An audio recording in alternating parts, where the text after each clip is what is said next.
Niccolò Machiavelli's assertion, where the willingness is great, the difficulties cannot be great, condenses a core principle of The Prince, the primacy of human will in shaping political reality.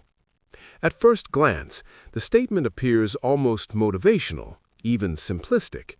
Yet within Machiavelli's broader philosophy, one that strips politics of comforting illusions and grounds it in power, necessity, and action, the sentence takes on a sharper and more demanding meaning.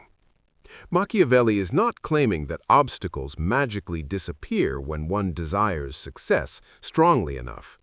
Rather, he is arguing that in political life, decisive will transforms the nature of difficulty itself. What seems insurmountable to the hesitant becomes manageable to the resolute. In this sense, willingness is not mere desire, but disciplined determination, the readiness to act boldly and endure consequences. To understand the depth of this idea, one must situate it within Machiavelli's historical context. Writing in early 16th century Italy, Machiavelli observed a fragmented peninsula constantly invaded, betrayed, and reshaped by foreign powers and internal factions. Italian rulers, in his view, failed not because circumstances were uniquely cruel, but because they lacked resolve, foresight, and the courage to act decisively. Fortuna, battered them precisely because they approached politics timidly, hoping for stability without exerting force. Against this backdrop, Machiavelli's emphasis on willingness becomes a rebuke. Weakness of will, not the cruelty of fate, is often the true source of political failure. For Machiavelli, willingness is inseparable from virtù, one of the most misunderstood concepts in The Prince. Virtù does not mean moral virtue in the Christian sense. It refers instead to strength of character, energy, courage, intelligence, and the capacity to shape events. A prince endowed with virtù does not wait passively for favorable conditions, he creates them. When Machiavelli claims that great willingness reduces difficulties, he is essentially saying that virtù bends reality. Problems remain, but they lose their paralyzing power. The willing ruler confronts danger early, chooses the least harmful path among bad options, and refuses to be immobilized by fear. This idea becomes clearer when contrasted with Machiavelli's treatment of indecision. Throughout The Prince, hesitation is portrayed as deadly. A ruler who vacillates invites contempt, emboldens enemies, and loses allies. Difficulties multiply precisely because they are postponed. By contrast, a ruler with great willingness confronts challenges while they are still manageable. Machiavelli famously argues that political disorders should be diagnosed early, like an illness, when they are easy to cure but hard to detect. Once they are obvious, they become easy to detect but hard to cure. Willingness, therefore, is a form of political vision. It allows the prince to act before difficulties grow monstrous. Machiavelli also connects willingness to responsibility. In a world governed partly by fortune, rulers often seek excuses for failure. They blame circumstances, advisors, enemies, or divine will. Machiavelli rejects this evasion. While he acknowledges the power of fortune, he insists that it controls only about half of human affairs. The rest lies within human control. Great willingness means accepting this burden of agency. The prince who possesses it does not complain about the difficulty of the task, but assumes ownership of it. In doing so, he transforms adversity into an arena for action rather than an alibi for inaction. Importantly, Machiavelli's claim does not imply recklessness. Willingness is not blind stubbornness. A rash ruler may possess passion but lack intelligence, thereby creating new difficulties rather than overcoming old ones. Machiavelli praises calculated boldness, not foolish bravado. Great willingness includes the courage to adapt, to change tactics when circumstances change. In this sense, willingness is dynamic rather than rigid. It is the readiness to do what necessity demands, even when such actions offend conventional morality or personal comfort.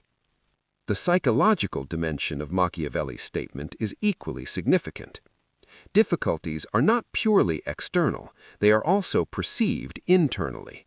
Fear magnifies obstacles, while confidence shrinks them. A willing ruler projects strength, which in turn alters the behavior of others. Subjects are more obedient, allies more loyal, and enemies more cautious when they sense determination. Thus, willingness reshapes the political environment by influencing perceptions. In Machiavelli's realism, power often rests as much on belief as on force. A prince who believes in his own capacity to act and demonstrates that belief through decisive action reduces resistance before it fully materializes. This insight explains why Machiavelli repeatedly emphasizes the importance of appearing resolute, even ruthless when necessary. Mercy exercised too frequently or uncertainty displayed too openly invites chaos. When people sense hesitation, they test limits. When they sense firm resolve, they adapt. Therefore, great willingness does not merely help the ruler endure difficulties, it prevents many difficulties from arising in the first place. Inaction, in Machiavelli's view, is itself a choice, and usually the worst one. The statement also reflects Machiavelli's rejection of idealism. Idealists imagine a world in which rulers can govern without harsh decisions, where good intentions suffice to overcome problems. Machiavelli dismantles this fantasy. Political life is inherently difficult. Conflicts of interest, ambition, and fear cannot be wished away. Yet within this harsh reality, he insists on a paradox. Difficulty is not absolute. It expands or contracts according to the ruler's willingness to confront it. Thus, Machiavelli offers not comfort, but empowerment. He denies that history is an unstoppable force and affirms that human will, when disciplined and strategic, matters profoundly. Beyond politics, Machiavelli's words carry a broader human lesson. While The Prince addresses rulers, its insights apply in leadership in any domain. Great enterprises fail less often from external barriers than from internal hesitation. Where commitment is partial, every obstacle feels overwhelming. Where commitment is total, obstacles become technical problems to be solved, rather than reasons to quit. Machiavelli, stripped of moral decoration, reminds us that seriousness of purpose changes the scale of challenge. Yet there is also a darker implication. If great willingness diminishes difficulties, then ruthless individuals may succeed precisely because they are more willing to act decisively than their more scrupulous rivals. Machiavelli does not shy away from this conclusion. He is less concerned with what should be than with what is. History, in his eyes, rewards those who act forcefully and punishes those who cling to moral hesitation in an immoral world. This realism unsettles readers, but it is central to his philosophy. In the end, Machiavelli's statement is neither optimistic nor cynical. It is demanding. It places responsibility squarely on human shoulders. To say that difficulties are not great where the willingness is great is to deny the comfort of excuses. It challenges leaders to examine not only their circumstances, but their resolve. Are difficulties truly insurmountable, or has the will to confront them faltered? For Machiavelli, the answer to political failure often lies not in the cruelty of fortune, but in the weakness of determination. Thus, where the willingness is great, the difficulties cannot be great, encapsulates Machiavelli's enduring challenge to leaders and individuals alike. Cultivate strength of will, clarity of purpose, and readiness to act. In doing so, one does not eliminate hardship, but one refuses to be ruled by it.